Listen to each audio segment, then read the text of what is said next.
Vamos mergulhar hoje no primeiro capítulo do livro de Juízes. Pensa só, é um momento super crucial na história de Israel. É um tempo de transição logo depois da morte do grande líder deles, Josué.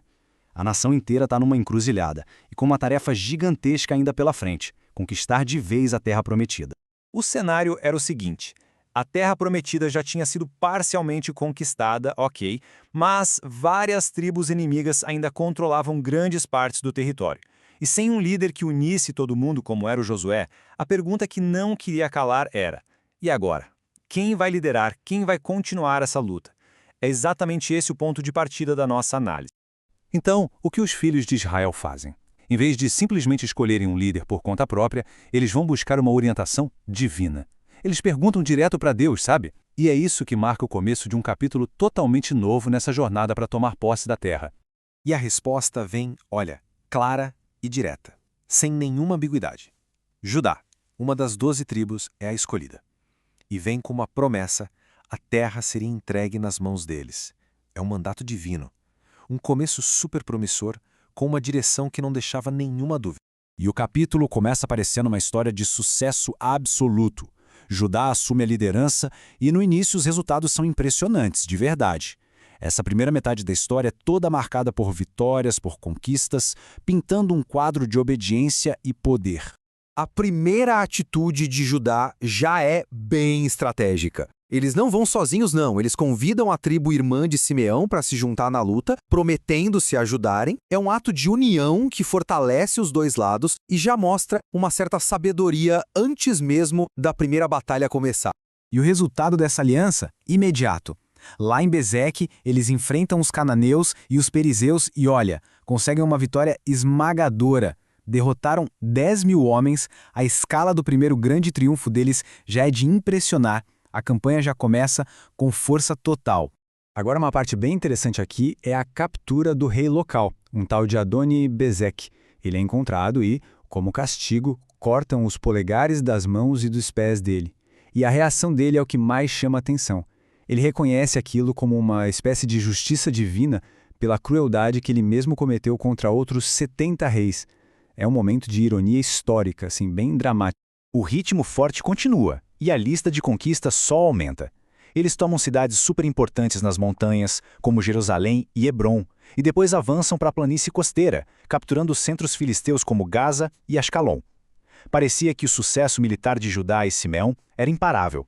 E no meio dessa campanha toda, a gente tem uma pequena história pessoal. Caleb, um dos heróis da geração anterior, oferece a filha dele, Axa, em casamento para quem conquistasse a cidade de Debir. O Tiniel, que era sobrinho dele, topa o desafio e vence. Mas a história não acaba aí, não. A Axa, muito astuta, convence o pai a dar para ela não só a terra, mas também fontes de água, basicamente garantindo a prosperidade do futuro dela. E é exatamente aqui que a história dá uma virada brusca. Aquela narrativa de sucesso total começa a se quebrar. O que começou com vitórias decisivas, de repente, se transforma numa série de fracassos, de acordos, de missões incompletas. Esse é o ponto de virada do capítulo. Mas afinal, o que deu errado? Bom, a primeira grande barreira foi tecnológica. Nas montanhas, Judá foi vitoriosa. Mas nos vales, a história foi bem diferente. Os inimigos tinham carros de ferro, uma tecnologia militar muito superior que as forças de Israel simplesmente não conseguiram vencer. A bênção divina, pelo visto, encontrou um obstáculo de ferro. E o fracasso de Judá no vale não foi um caso isolado. Pelo contrário, aquilo se tornou um padrão que se espalhou por quase todas as outras tribos. De Benjamim a Naftali, a gente vê a história se repetindo. A frase "não expulsou" ecoa várias vezes, como um refrão sombrio, deixando claro que a falha em completar a missão foi algo generalizado.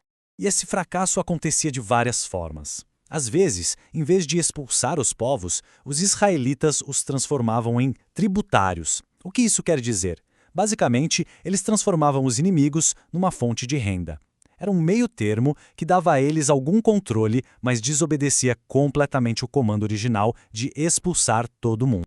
Agora, o caso da tribo de Dan é talvez o mais grave de todos. Eles não só falharam em conquistar seu território, como foram empurrados para trás. Os amorreus forçaram os danitas a recuarem para as montanhas, revertendo totalmente o processo de conquista. Para essa tribo foi uma derrota completa.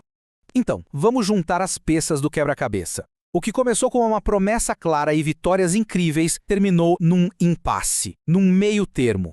A história de Juízes 1 não é, no fim das contas, uma história de triunfo completo. É o retrato de uma terra dividida. 7. 7 tribos são citadas uma a uma como tendo falhado em expulsar os habitantes de suas terras. Isso sem nem contar o sucesso apenas parcial de Judá. Esse número mostra a escala do problema. A grande maioria das tribos não completou a missão. Então, o ponto crucial é este. O capítulo não termina com uma vitória limpa. Pelo contrário, ele prepara o terreno para todo o resto do livro de Juízes. Os inimigos não foram embora, eles ficaram, vivendo lado a lado com os israelitas, o que acabou levando a um ciclo de conflito, de idolatria e de sofrimento que vai definir toda essa era. Isso tudo nos leva a uma pergunta final para reflexão. O que acontece quando uma tarefa importante é deixada pela metade? Este capítulo mostra que as batalhas que não foram travadas lá no início acabaram gerando consequências por gerações.